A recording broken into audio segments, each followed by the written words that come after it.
Hello, friends. Welcome to Vogue Audiobooks. 3 Ghost Stories by Charles Dickens. The Haunted House. In 2 chapters, The Mortals in the House. Under none of the accredited ghostly circumstances and environed by none of the conventional ghostly surroundings did I first make acquaintance with the house which is the subject of this Christmas piece. I saw it in the daylight with the sun upon it. There was no wind, no rain, no lightning, no thunder, no awful or unwanted circumstance of any kind to heighten its effect. More than that, I had come to it direct from a railway station. It was not more than a mile distant from the railway station, and as I stood outside the house, looking back upon the way I had come, I could see the goods train running smoothly along the embankment in the valley. I will not say that everything was utterly commonplace, because I doubt if anything can be that, except to utterly commonplace people. And there my vanity steps in. But I will take it on myself to say that anybody might see the house as I saw it any fine autumn morning. The manner of my lighting on it was this. I was traveling towards London out of the north, intending to stop by the way to look at the house. My health required a temporary residence in the country, and a friend of mine who knew that, and who had happened to drive past the house, had written to me to suggest it as a likely place. I had got into the train at midnight and had fallen asleep, and had woke up and had sat looking out of window at the brilliant northern lights in the sky, and had fallen asleep again, and had woke up again to find the night gone, with the usual discontented conviction on me that I hadn't been to sleep at all. Upon which question, in the first imbecility of that condition, I am ashamed to believe that I would have done wager by battle with the man who sat opposite me. That opposite man had had, through the night, as that opposite man always has, several legs too many, and all of them too long. In addition to this unreasonable conduct, which was only to be expected of him, he had had a pencil and a pocketbook and had been perpetually listening and taking notes.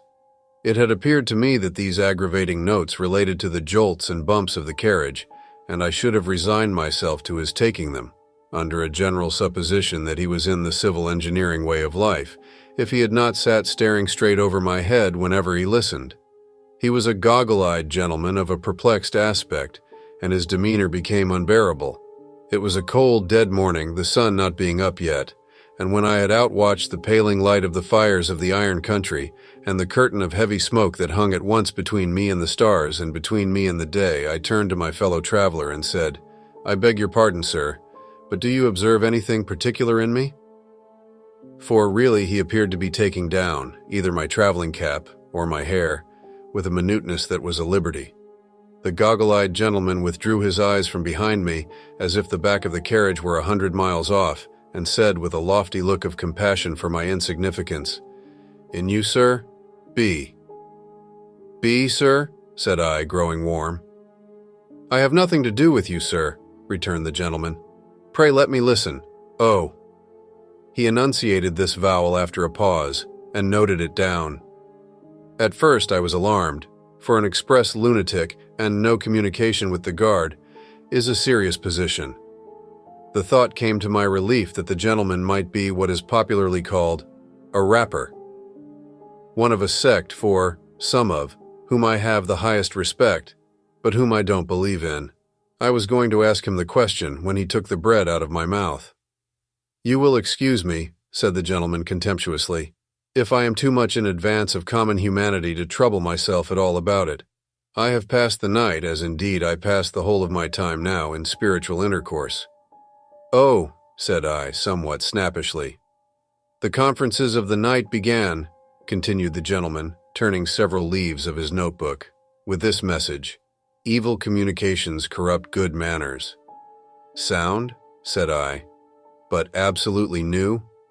"New from spirits," returned the gentleman. I could only repeat my rather snappish, "Oh," and ask if I might be favored with the last communication. "A bird in the hand," said the gentleman, reading his last entry with great solemnity, "is worth 2 in the Bosch." "Truly I am of the same opinion," said I. "But shouldn't it be Bush?" "It came to me, Bosch," returned the gentleman. The gentleman then informed me that the spirit of Socrates had delivered this special revelation in the course of the night. My friend, I hope you are pretty well. There are 2 in this railway carriage. How do you do? There are 17,479 spirits here, but you cannot see them. Pythagoras is here. He is not at liberty to mention it, but hopes you like traveling. Galileo likewise had dropped in with this scientific intelligence. I am glad to see you, amico. Come sta. Water will freeze when it is cold enough. Addio. In the course of the night also the following phenomena had occurred. Bishop Butler had insisted on spelling his name, Bubler, for which offense against orthography and good manners he had been dismissed as out of temper. John Milton, suspected of willful mystification, had repudiated the authorship of Paradise Lost, and had introduced as joint authors of that poem 2 unknown gentlemen, respectively named Grungers and Skagingtone, and Prince Arthur, nephew of King John of England, had described himself as tolerably comfortable in the 7th circle, where he was learning to paint on velvet under the direction of Mrs. Trimmer and Mary Queen of Scots. If this should meet the eye of the gentleman who favored me with these disclosures, I trust he will excuse my confessing that the sight of the rising sun and the contemplation of the magnificent order of the vast universe made me impatient of them. In a word, I was so impatient of them that I was mightily glad to get out at the next station and to exchange these clouds and vapors for the free air of heaven. By that time it was a beautiful morning. As I walked away among such leaves as had already fallen from the golden, brown, and russet trees, and as I looked around me on the wonders of creation, and thought of the steady, unchanging, and harmonious laws by which they are sustained, the gentleman's spiritual intercourse seemed to me as poor a piece of journey work as ever this world saw. In which heathen state of mind I came within view of the house and stopped to examine it attentively. It was a solitary house standing in a sadly neglected garden, a pretty even square of some 2 acres. It was a house of about the time of George II, as stiff, as cold, as formal, and in as bad taste as could possibly be desired by the most loyal admirer of the whole quartet of Georges. It was uninhabited, but had within a year or 2 been cheaply repaired to render it habitable. I say cheaply because the work had been done in a surface manner and was already decaying as to the paint and plaster, though the colors were fresh. A lopsided board drooped over the garden wall, announcing that it was to let on very reasonable terms, well furnished. It was much too closely and heavily shadowed by trees, and in particular, there were 6 tall poplars before the front windows, which were excessively melancholy, and the site of which had been extremely ill chosen. It was easy to see that it was an avoided house, a house that was shunned by the village, to which my eye was guided by a church spire some half a mile off, a house that nobody would take. And the natural inference was that it had the reputation of being a haunted house. No period within the 24 hours of day and night is so solemn to me as the early morning. In the summertime, I often rise very early and repair to my room to do a day's work before breakfast, and I am always on those occasions deeply impressed by the stillness and solitude around me. Besides that, there is something awful in the being surrounded by familiar faces asleep, in the knowledge that those who are dearest to us and to whom we are dearest are profoundly unconscious of us, in an impassive state, anticipative of that mysterious condition to which we are all tending. The stopped life, the broken threads of yesterday, the deserted seat, the closed book, the unfinished but abandoned occupation, all are images of death. The tranquility of the hour is the tranquility of death. The color and the chill have the same association, even a certain air that familiar household objects take upon them when they first emerge from the shadows of the night into the morning, of being newer, and as they used to be long ago, has its counterpart in the subsidence of the worn face of maturity or age, in death, into the old youthful look. Moreover, I once saw the apparition of my father at this hour. He was alive and well, and nothing ever came of it, but I saw him in the daylight, sitting with his back towards me on a seat that stood beside my bed. His head was resting on his hand, and whether he was slumbering or grieving I could not discern. Amazed to see him there, I sat up, moved my position, leaned out of bed, and watched him. As he did not move, I spoke to him more than once. As he did not move then, I became alarmed and laid my hand upon his shoulder as I thought, and there was no such thing. For all these reasons, and for others less easily and briefly statable, I find the early morning to be my most ghostly time. Any house would be more or less haunted to me in the early morning, and a haunted house could scarcely address me to greater advantage than then. I walked on into the village with the desertion of this house upon my mind, and I found the landlord of the little inn sanding his doorstep. I bespoke breakfast and broached the subject of the house. "Is it haunted?" I asked. The landlord looked at me, shook his head, and answered, "I say nothing." "Then it is haunted." "Well," cried the landlord in an outburst of frankness that had the appearance of desperation, "I wouldn't sleep in it." "Why not?" "If I wanted to have all the bells in a house ring with nobody to ring 'em, and all the doors in a house bang with nobody to bang 'em, and all sorts of feet treading about with no feet there, why then," said the landlord, "I'd sleep in that house." "Is anything seen there?" The landlord looked at me again and then, with his former appearance of desperation, called down his stable yard for "Ikey." The call produced a high-shouldered young fellow with a round red face, a short crop of sandy hair, a very broad humorous mouth, a turned-up nose, and a great-sleeved waistcoat of purple bars with mother-of-pearl buttons that seemed to be growing upon him, and to be in a fair way, if it were not pruned, of covering his head and overrunning his boots. "This gentleman wants to know," said the landlord, "if anything's seen at the Poplars." "Ooded woman with a howl," said Ikey, in a state of great freshness. "Do you mean a cry?" "I mean a bird, sir." "A hooded woman with an owl. Dear me, did you ever see her?" "I seen the howl." "Never the woman?" "Not so plain as the howl, but they always keeps together." "Has anybody ever seen the woman as plainly as the owl?" "Lord bless you, sir, lots." "Who?" "Lord bless you, sir, lots." "The general dealer opposite, for instance, who is opening his shop?" "Perkins." "Bless you, Perkins wouldn't go anigh the place." "No," observed the young man, with considerable feeling. "He ain't overwise, Aunt Perkins, but he ain't such a fool as that." Here the landlord murmured his confidence in Perkins's knowing better. "Who is or who was the hooded woman with the owl, do you know?" "Well," said Ikey, holding up his cap with one hand while he scratched his head with the other, "they say in general that she was murdered, and the howl he ooted the while." This very concise summary of the facts was all I could learn, except that a young man, as hearty and likely a young man as ever I see, had been took with fits and held down in 'em after seeing the hooded woman. Also, that a personage dimly described as a hold chap, a sort of one-eyed tramp, answering to the name of Joby, unless you challenged him as Greenwood, and then he said, "Why not? And even if so, mind your own business," had encountered the hooded woman, a matter of 5 or 6 times. But I was not materially assisted by these witnesses, inasmuch as the first was in California, and the last was, as Ikey said, and he was confirmed by the landlord, anywheres.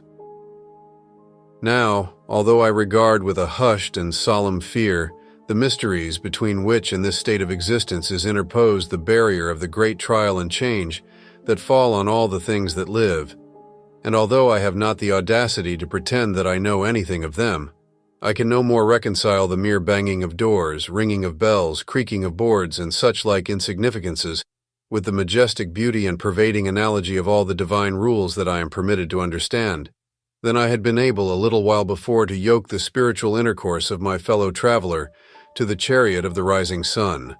Moreover, I had lived in 2 haunted houses, both abroad.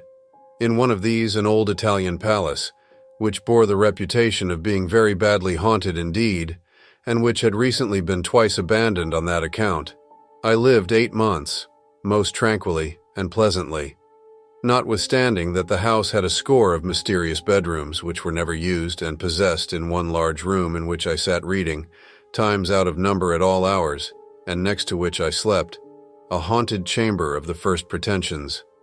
I gently hinted these considerations to the landlord, And as to this particular house having a bad name, I reasoned with him, why, how many things had bad names undeservedly, and how easy it was to give bad names.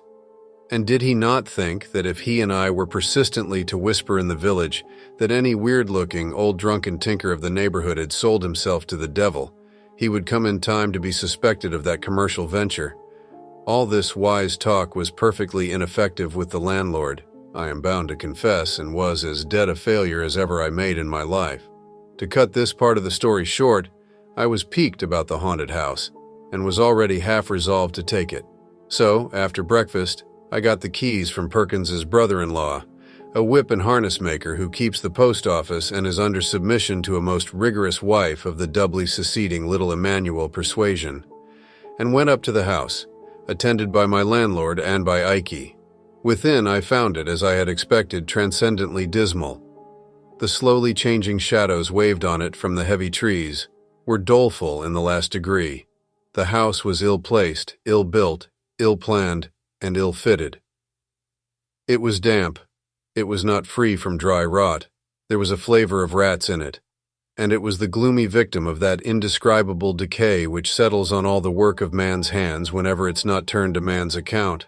The kitchens and offices were too large and too remote from each other.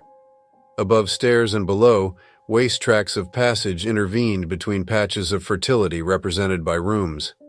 And there was a moldy old well with a green growth upon it, hiding like a murderous trap near the bottom of the back stairs, under the double row of bells. One of these bells was labeled, on a black ground in faded white letters, Master B. This, they told me, was the bell that rang the most.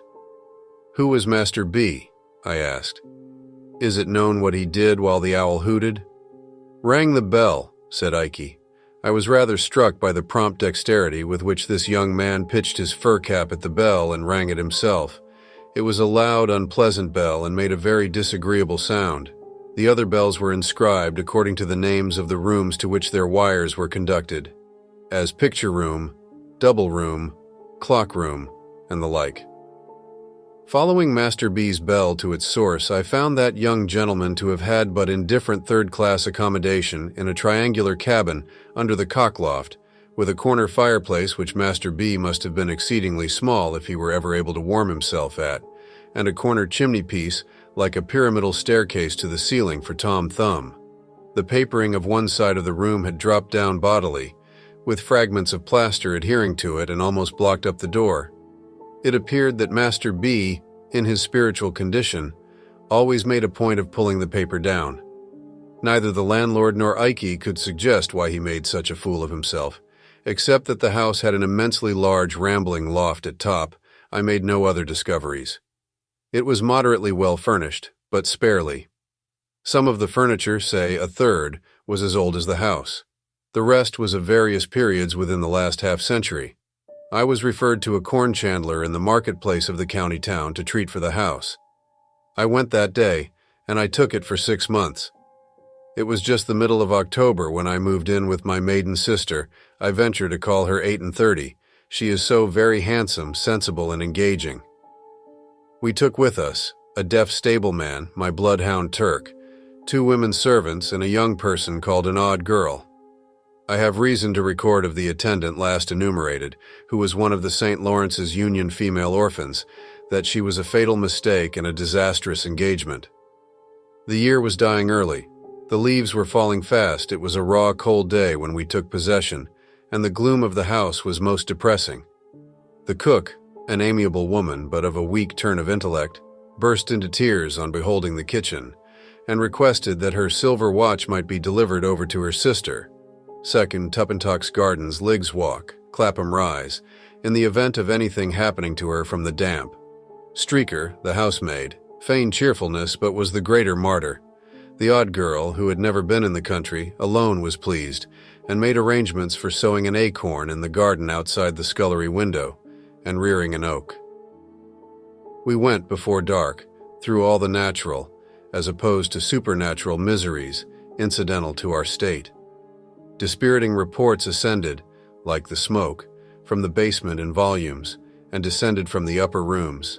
There was no rolling pin, there was no salamander. which failed to surprise me, for I don't know what it is. There was nothing in the house. What there was broken. The last people must have lived like pigs. What could the meaning of the landlord be? Through these distresses, the odd girl was cheerful and exemplary. But within 4 hours after dark, we had got into a supernatural groove, and the odd girl had seen eyes and was in hysterics. My sister and I had agreed to keep the haunting strictly to ourselves, and my impression was, and still is, that I had not left Ike, when he helped to unload the cart, alone with the women, or any one of them, for 1 minute. Nevertheless, as I say, the odd girl had seen eyes. No other explanation could ever be drawn from her. Before 9, and by 10 o'clock had had as much vinegar applied to her as would pickle a handsome salmon. I leave a discerning public to judge of my feelings when, under these untoward circumstances, at about 10:30 o'clock, Master B's bell began to ring in a most infuriated manner, and Turk howled until the house resounded with his lamentations. I hope I may never again be in a state of mind so unchristian as the mental frame in which I lived for some weeks, respecting the memory of Master B. Whether his bell was rung by rats or mice or bats or wind, or what other accidental vibration, or sometimes by one cause, sometimes another, and sometimes by collusion, I don't know. But certain it is that it did ring 2 nights out of 3, until I conceived the happy idea of twisting Master B's neck, in other words, breaking his bell short off, and silencing that young gentleman, as to my experience and belief forever. But by that time, the odd girl had developed such improving powers of catalepsy that she had become a shining example of that very inconvenient disorder. She would stiffen, like a Guy Fawkes endowed with unreason, on the most irrelevant occasions. I would address the servants in a lucid manner, pointing out to them that I had painted Master B's room and balked the paper, and taken Master B's bell away and balked the ringing, and if they could suppose that that confounded boy had lived and died, to clothe himself with no better behavior than would most unquestionably have brought him and the sharpest particles of a birch broom into close acquaintance, in the present imperfect state of existence, could they also suppose a mere poor human being, such as I was, capable by those contemptible means of counteracting and limiting the powers of the disembodied spirits of the dead, or of any spirits? I say I would become emphatic and cogent, not to say rather complacent in such an address, when it would all go for nothing by reason of the odd girl suddenly stiffening from the toes upward, and glaring among us like a parochial petrifaction. Streaker, the housemaid too, had an attribute of a most discomfiting nature. I am unable to say whether she was of an unusually lymphatic temperament, or what else was the matter with her, but this young woman became a mere distillery for the production of the largest and most transparent tears I ever met with. Combined with these characteristics was a peculiar tenacity of hold in those specimens, so that they didn't fall, but hung upon her face and nose. In this condition, and mildly and deplorably shaking her head, her silence would throw me more heavily than the Admirable Crichton could have done in a verbal disputation for a purse of money. Cook, likewise, always covered me with confusion, as with a garment, by neatly winding up the session with the protest that the ouse was wearing her out, and by meekly repeating her last wishes regarding her silver watch. As to our nightly life, the contagion of suspicion and fear was among us, and there is no such contagion under the sky. Hooded woman? According to the accounts, we were in a perfect convent of hooded women. Noises. With that contagion downstairs, I myself have sat in the dismal parlor, listening, until I have heard so many and such strange noises that they would have chilled my blood if I had not warmed it by dashing out to make discoveries. Try this in bed, in the dead of the night. Try this at your own comfortable fireside, in the life of the night. You can fill any house with noises, if you will, until you have a noise for every nerve in your nervous system. I repeat, the contagion of suspicion and fear was among us, and there is no such contagion under the sky. The women, their noses in a chronic state of excoriation from smelling salts, were always primed and loaded for a swoon, and ready to go off with hair triggers.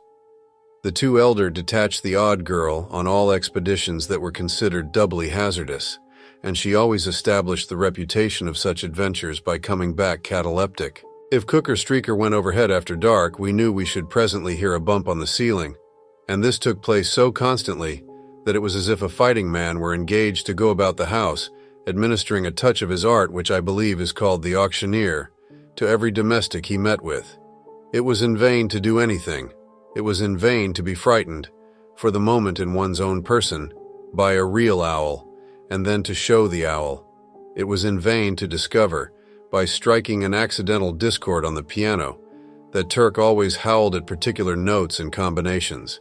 It was in vain to be a rhodomanthus with the bells, and if an unfortunate bell rang without leave, to have it down inexorably, and silence it.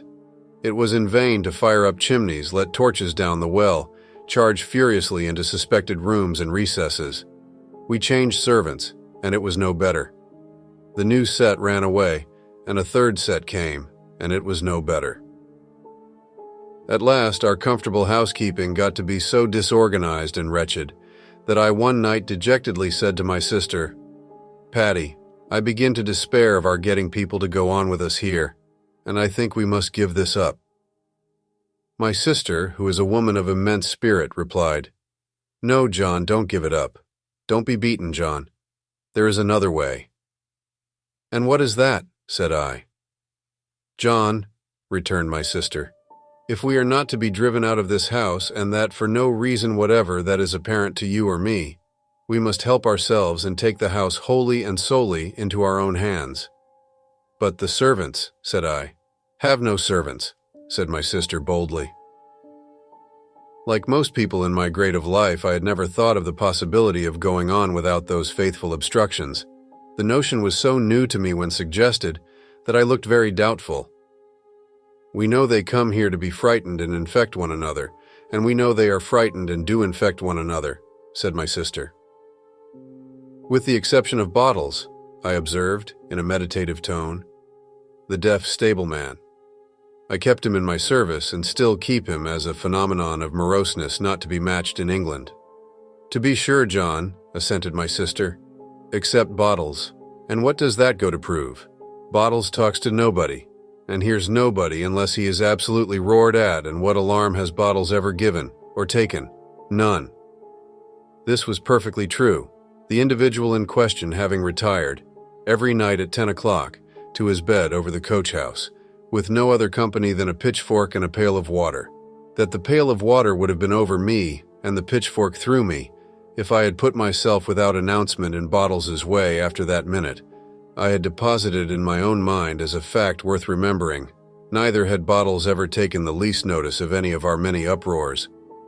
An imperturbable and speechless man, he had sat at his supper, with Streaker present in a swoon, and the odd girl Marble, and had only put another potato in his cheek, or profited by the general misery to help himself to beefsteak pie.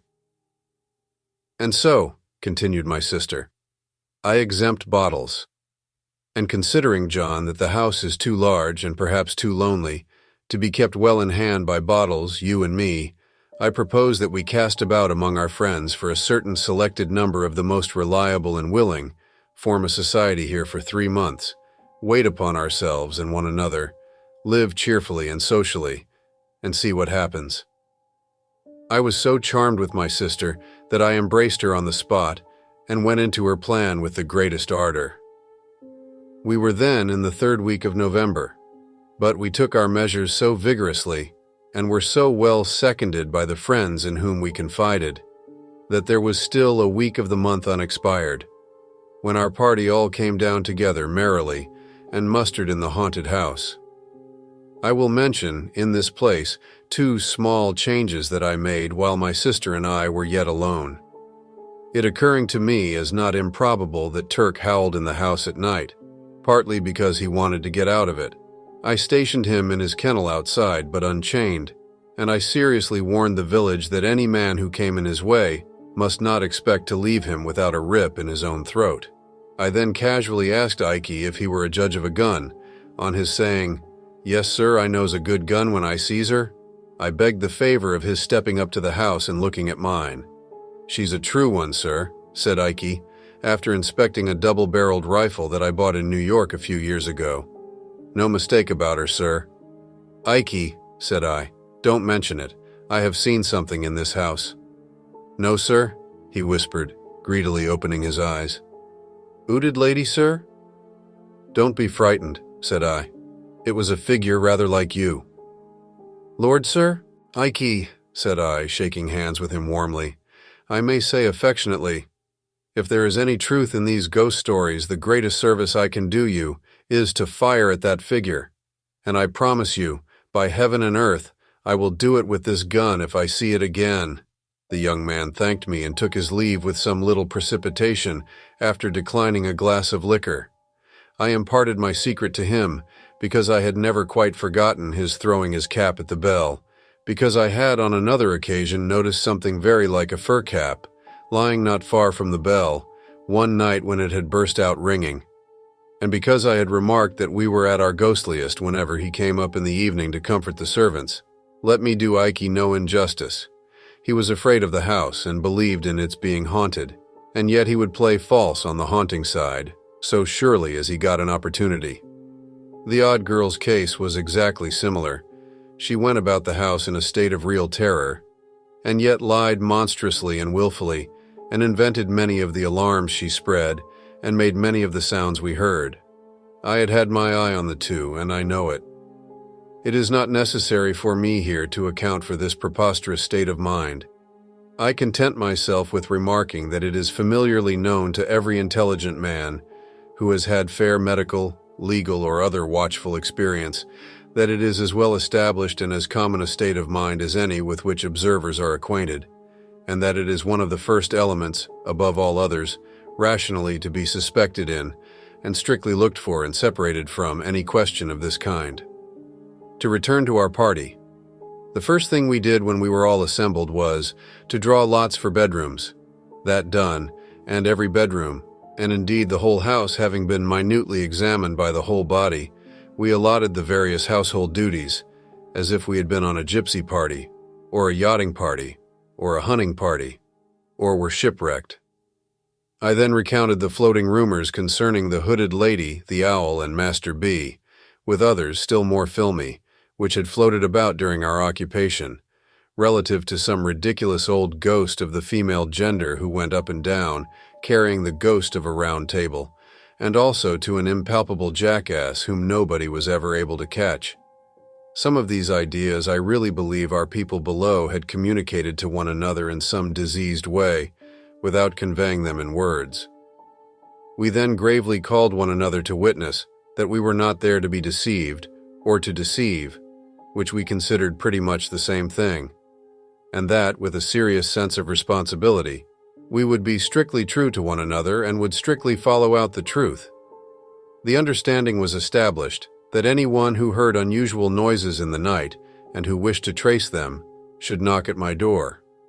Lastly, that on 12th night, the last night of Holy Christmas, all our individual experiences since that then present hour of our coming together in the haunted house should be brought to light for the good of all, and that we would hold our peace on the subject till then, unless on some remarkable provocation to break silence. We were, in number and in character, as follows. First, to get my sister and myself out of the way. There were we two. In the drawing of lots, my sister drew her own room, and I drew Master B's. Next, there was our first cousin John Herschel, so called after the great astronomer, than whom I suppose a better man at a telescope does not breathe. With him was his wife, a charming creature to whom he had been married in the previous spring.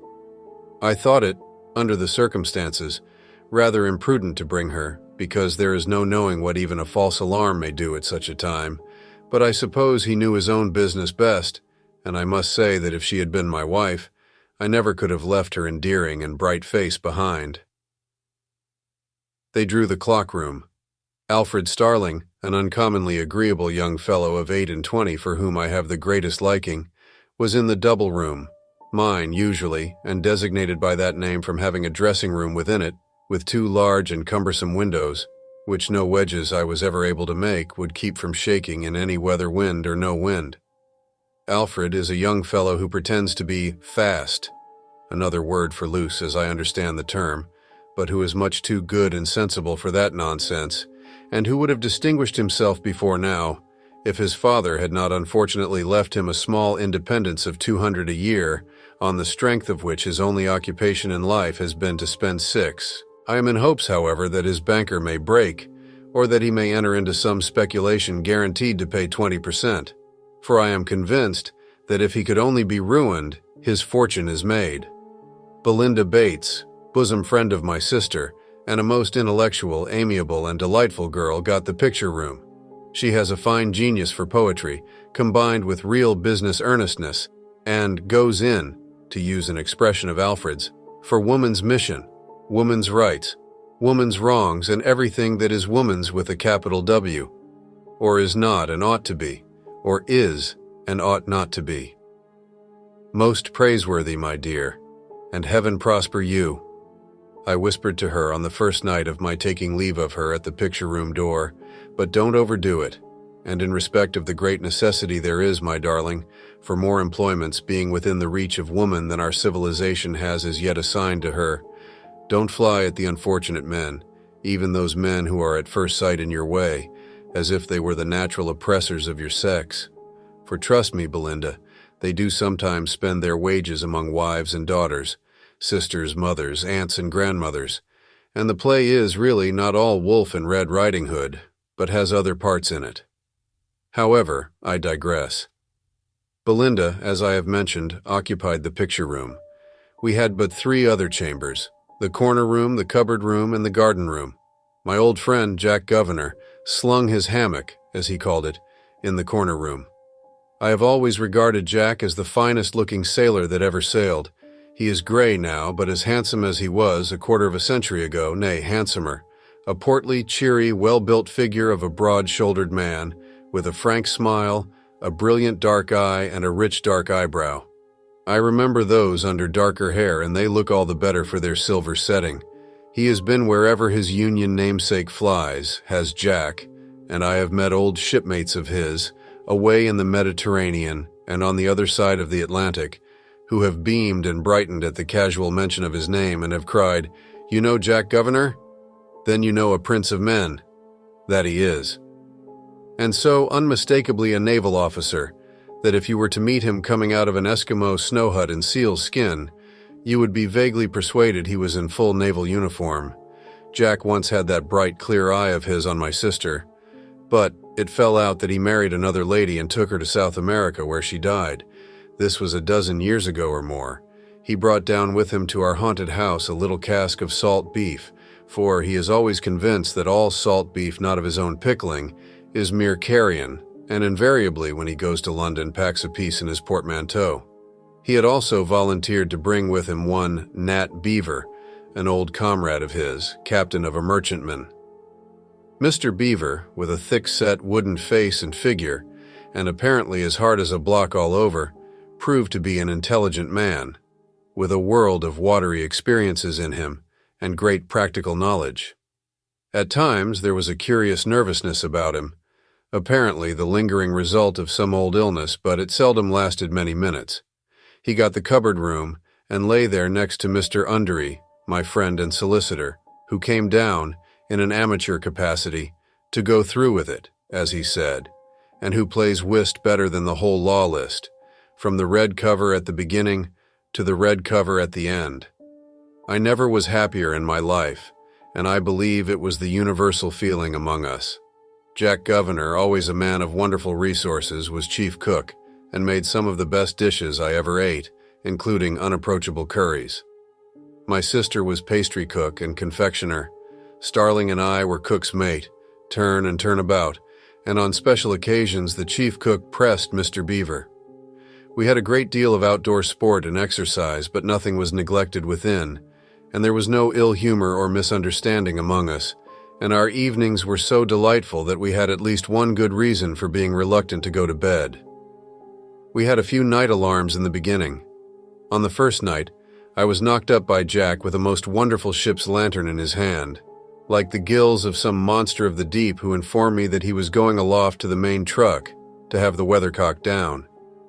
It was a stormy night, and I remonstrated, but Jack called my attention to its making a sound like a cry of despair, and said somebody would be hailing a ghost presently, if it wasn't done. So up to the top of the house, where I could hardly stand for the wind, we went, accompanied by Mr. Beaver, and there Jack, lantern and all, with Mr. Beaver after him, swarmed up to the top of a cupola, some 24 feet above the chimneys, and stood upon nothing particular, coolly knocking the weathercock off until they both got into such good spirits with the wind and the height that I thought they would never come down. Another night they turned out again and had a chimney cowl off. Another night they cut a sobbing and gulping water pipe away. Another night they found out something else. On several occasions, they both, in the coolest manner, simultaneously dropped out of their respective bedroom windows, hand over hand by their counterpanes, to overhaul something mysterious in the garden.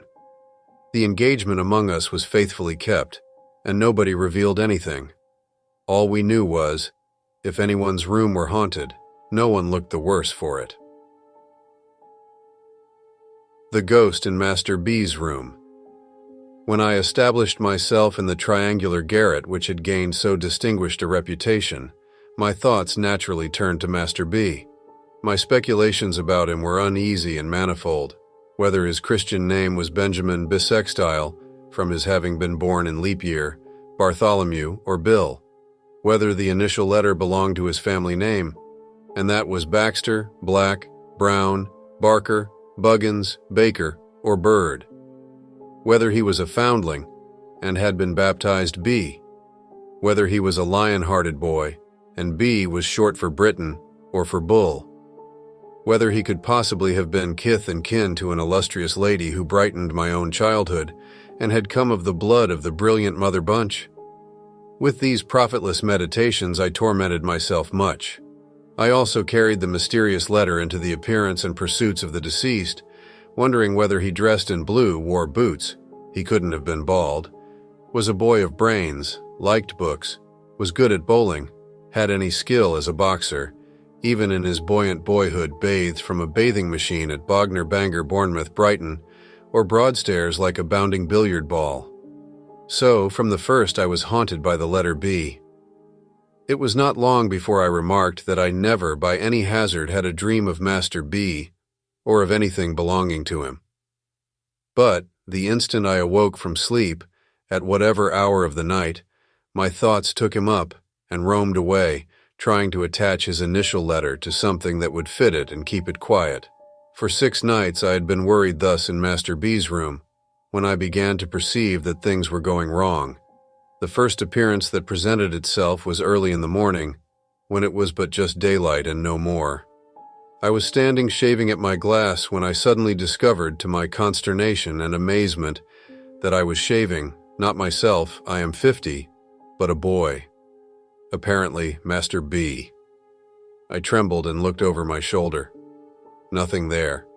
I looked again in the glass and distinctly saw the features and expression of a boy who was shaving, not to get rid of a beard, but to get one. Extremely troubled in my mind, I took a few turns in the room and went back to the looking-glass, resolved to steady my hand and complete the operation in which I had been disturbed. Opening my eyes, which I had shut while recovering my firmness, I now met in the glass, looking straight at me, the eyes of a young man of 24 or 25. Terrified by this new ghost, I closed my eyes and made a strong effort to recover myself. Opening them again, I saw, shaving his cheek in the glass, my father, who has long been dead. Nay, I even saw my grandfather too, whom I never did see in my life. Although naturally much affected by these remarkable visitations, I determined to keep my secret until the time agreed upon for the present general disclosure. Agitated by a multitude of curious thoughts, I retired to my room that night, prepared to encounter some new experience of a spectral character. Nor was my preparation needless, for waking from an uneasy sleep at exactly 2 o'clock in the morning, what were my feelings to find that I was sharing my bed with the skeleton of Master B? I sprang up, and the skeleton sprang up also. I then heard a plaintive voice saying, "Where am I? What has become of me?" And looking hard in that direction, perceived the ghost of Master B. The young spectre was dressed in an obsolete fashion, or rather, was not so much dressed as put into a case of inferior pepper and salt cloth, made horrible by means of shining buttons. I observed that these buttons went, in a double row, over each shoulder of the young ghost, and appeared to descend his back. He wore a frill round his neck. His right hand, which I distinctly noticed to be inky, was laid upon his stomach. Connecting this action with some feeble pimples on his countenance and his general air of nausea, I concluded this ghost to be the ghost of a boy who had habitually taken a great deal too much medicine. "Where am I?" said the little spectre in a pathetic voice. "And why was I born in the calomel days? And why did I have all that calomel given me?" I replied with sincere earnestness, that upon my soul I couldn't tell him. "Where is my little sister?" said the ghost. "And where my angelic little wife? And where is the boy I went to school with?" I entreated the phantom to be comforted, and above all things to take heart respecting the loss of the boy he went to school with. I represented to him that probably that boy never did, within human experience, come out well, when discovered. I urged that I myself had in later life turned up several boys whom I went to school with, and none of them had at all answered. I expressed my humble belief that that boy never did answer. I represented that he was a mythic character, a delusion, and a snare. I recounted how, the last time I found him at a dinner party behind a wall of white cravat, with an inconclusive opinion on every possible subject, and a power of silent boredom absolutely titanic. I related how, on the strength of our having been together at old Doylance's, he had asked himself to breakfast with me, a social offense of the largest magnitude. How, fanning my weak embers of belief in Doylance's boys, I had let him in, and how he had proved to be a fearful wanderer about the earth, pursuing the race of Adam with inexplicable notions concerning the currency, and with a proposition that the Bank of England should, on pain of being abolished, instantly strike off and circulate God knows how many thousand millions of 10 and 6-penny notes. The ghost heard me in silence, and with a fixed stare. "Barber," it apostrophized me when I had finished. "Barber," I repeated, for I am not of that profession. "Condemned," said the ghost, "to shave a constant change of customers, now me, now a young man, now thyself as thou art, now thy father, now thy grandfather. Condemned, too, to lie down with a skeleton every night and to rise with it every morning." I shuddered on hearing this dismal announcement. "Barber, pursue me." I had felt, even before the words were uttered, that I was under a spell to pursue the phantom. I immediately did so, and was in Master B's room no longer. Most people know what long and fatiguing night journeys had been forced upon the witches who used to confess, and who, no doubt, told the exact truth, particularly as they were always assisted with leading questions, and the torture was always ready. I asseverate that during my occupation of Master B's room, I was taken by the ghost that haunted it, on expeditions fully as long and wild as any of those.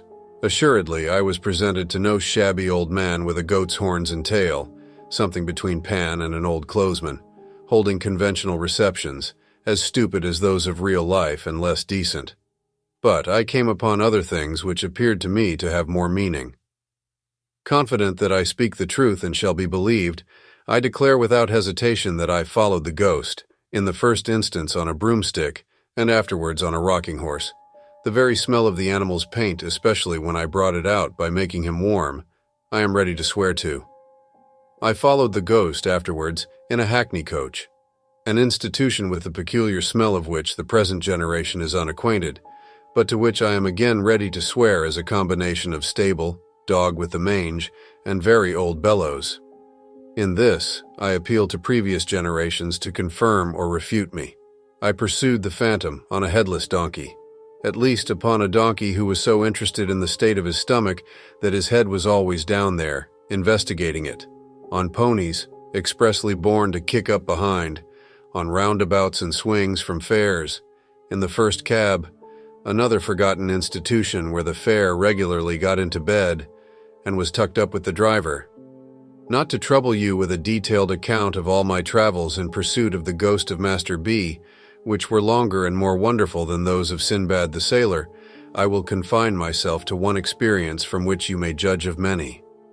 I was marvelously changed. I was myself, yet not myself. I was conscious of something within me, which has been the same all through my life, and which I have always recognized under all its phases and varieties as never altering, and yet I was not the I who had gone to bed in Master B's room. I had the smoothest of faces and the shortest of legs, and I had taken another creature like myself, also with the smoothest of faces and the shortest of legs, behind a door, and was confiding to him a proposition of the most astounding nature. This proposition was that we should have a seraglio. The other creature assented warmly. He had no notion of respectability, neither had I. It was the custom of the East. It was the way of the good Caliph Harun al-Rashid. Let me have the corrupted name again for once, it is so scented with sweet memories. The usage was highly laudable, and most worthy of imitation. "Oh yes, let us," said the other creature with a jump. "Have a seraglio." It was not because we entertained the faintest doubts of the meritorious character of the Oriental establishment we proposed to import, that we perceived it must be kept a secret from Miss Griffin. It was because we knew Miss Griffin to be bereft of human sympathies, and incapable of appreciating the greatness of the great Harun. Mystery impenetrably shrouded from Miss Griffin, then, let us entrust it to Miss Boole. We were 10 in Miss Griffin's establishment by Hampstead Ponds, 8 ladies and 2 gentlemen. Miss Boole, whom I judged to have attained the ripe age of 8 or 9, took the lead in society. I opened the subject to her in the course of the day, and proposed that she should become the favorite. Miss Boole, after struggling with the diffidence so natural to, and charming in, her adorable sex, expressed herself as flattered by the idea, but wished to know how it was proposed to provide for Miss Pipson. Miss Boole, who was understood to have vowed towards that young lady a friendship, halves and no secrets, until death, on the church service and lessons complete in 2 volumes with case and lock, Miss Boole said she could not, as the friend of Pipson, disguise from herself or me that Pipson was not one of the common. Now Miss Pipson, having curly hair and blue eyes, which was my idea of anything mortal and feminine that was called fair, I promptly replied that I regarded Miss Pipson in the light of a fair Circassian. "And what then?" Miss Boole pensively asked. I replied that she must be inveigled by a merchant, brought to me veiled, and purchased as a slave. The other creature had already fallen into the second male place in the state and was set apart for Grand Vizier. He afterwards resisted this disposal of events, but had his hair pulled until he yielded. "Shall I not be jealous?" Miss Boole inquired, casting down her eyes. "Zobeide, no," I replied. "You will ever be the favorite sultana. The first place in my heart and on my throne will be ever yours."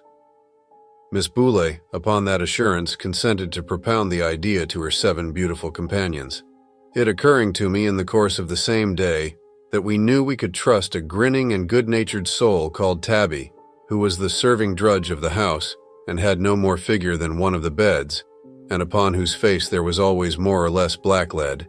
I slipped into Miss Boole's hand after supper a little note to that effect, dwelling on the blacklead as being in a manner deposited by the finger of Providence, pointing Tabby out for Mesrour, the celebrated chief of the blacks of the harem. There were difficulties in the formation of the desired institution, as there are in all combinations.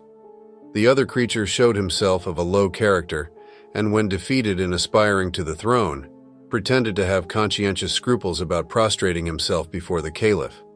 Wouldn't call him commander of the faithful, spoke of him slightingly and inconsistently as a mere chap, said he, the other creature, wouldn't play, and was otherwise coarse and offensive. This meanness of disposition was, however, put down by the general indignation of an united seraglio, and I became blessed in the smiles of 8 of the fairest of the daughters of men.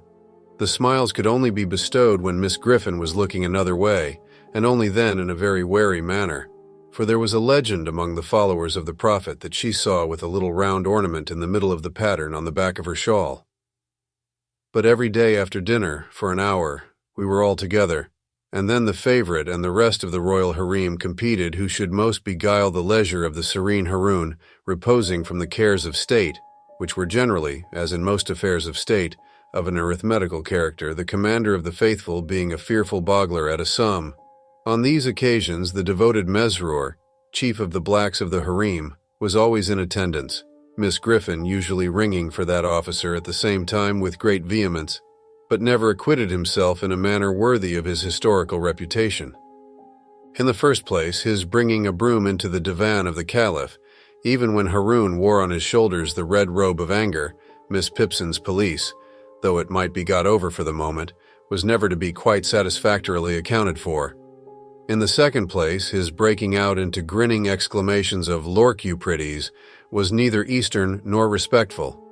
In the third place, when specially instructed to say "Bismillah," he always said "Hallelujah." This officer, unlike his class, was too good-humored altogether, kept his mouth open far too wide, expressed approbation to an incongruous extent, and even once, it was on the occasion of the purchase of the fair Circassian for 500,000 purses of gold, and cheap too, embraced the slave, the favorite, and the caliph, all round.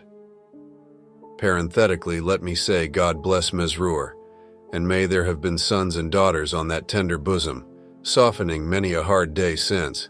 Miss Griffin was a model of propriety, and I am at a loss to imagine what the feelings of the virtuous woman would have been, if she had known, when she paraded us down the Hampstead Road 2 and 2, that she was walking with a stately step at the head of polygamy and Mohammedanism.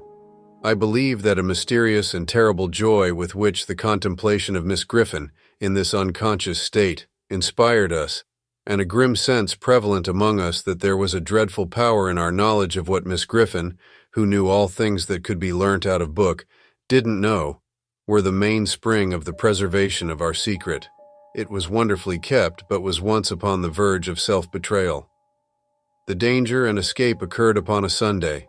We were all 10 ranged in a conspicuous part of the gallery at church, with Miss Griffin at our head, as we were every Sunday, advertising the establishment in an unsecular sort of way, when the description of Solomon in his domestic glory happened to be read.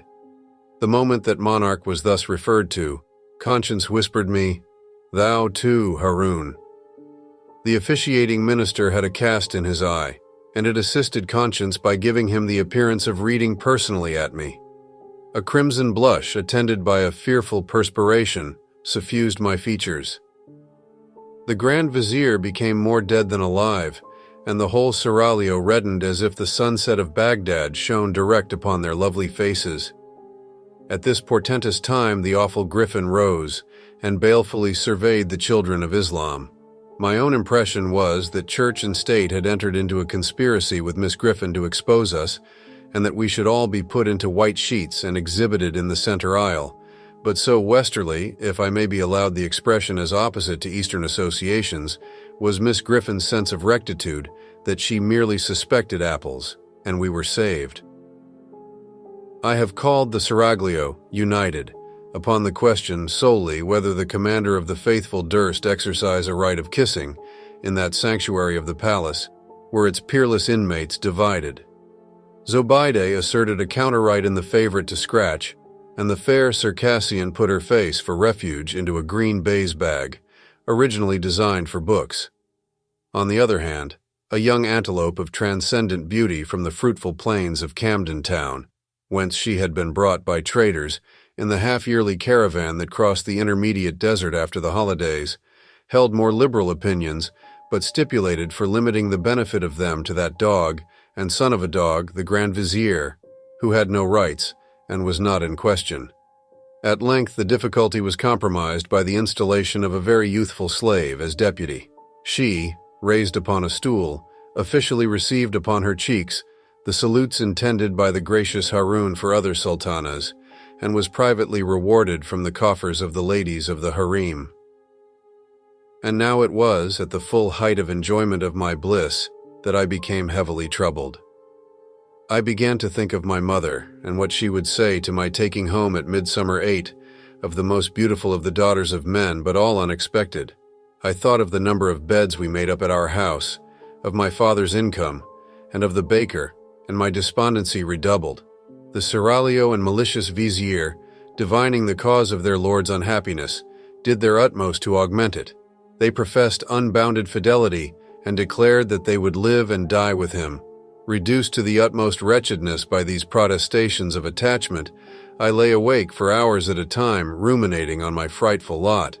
In my despair, I think I might have taken an early opportunity of falling on my knees before Miss Griffin, avowing my resemblance to Solomon, and praying to be dealt with according to the outraged laws of my country, if an unthought-of means of escape had not opened before me. One day we were out walking, 2 and 2, on which occasion the vizier had his usual instructions to take note of the boy at the turnpike, and if he profanely gazed, which he always did, at the beauties of the harem, to have him bowstrung in the course of the night, and it happened that our hearts were veiled in gloom. An unaccountable action on the part of the antelope had plunged the state into disgrace. That charmer, on the representation that the previous day was her birthday, and that vast treasures had been sent in a hamper for its celebration, both baseless assertions, had secretly but most pressingly invited 35 neighboring princes and princesses to a ball and supper, with a special stipulation that they were not to be fetched till 12. This wandering of the antelope's fancy led to the surprising arrival at Miss Griffin's door, in divers equipages and under various escorts, of a great company in full dress who were deposited on the top step in a flush of high expectancy, and who were dismissed in tears.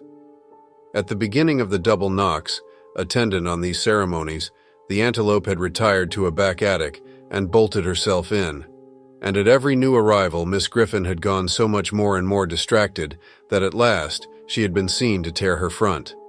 Ultimate capitulation on the part of the offender had been followed by solitude in the linen closet, bread and water and a lecture to all of vindictive length, in which Miss Griffin had used expressions. Firstly, I believe you all of you knew of it.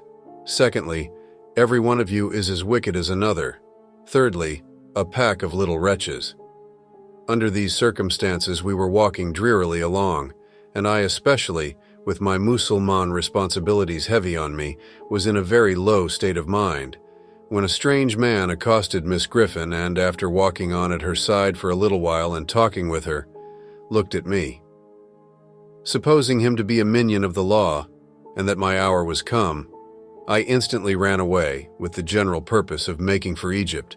The whole seraglio cried out when they saw me making off as fast as my legs would carry me. I had an impression that the first turning on the left, and round by the public house, would be the shortest way to the pyramids. Miss Griffin screamed after me, the faithless vizier ran after me, and the boy at the turnpike dodged me into a corner like a sheep and cut me off.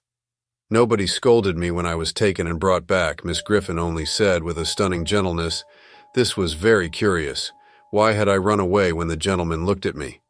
If I had had any breath to answer with, I dare say I should have made no answer. Having no breath, I certainly made none. Miss Griffin and the strange man took me between them and walked me back to the palace in a sort of state, but not at all, as I couldn't help feeling, with astonishment, in culprit state. When we got there, we went into a room by ourselves, and Miss Griffin called in to her assistance Mesrour, chief of the dusky guards of the harem. Mesrour, on being whispered to, began to shed tears.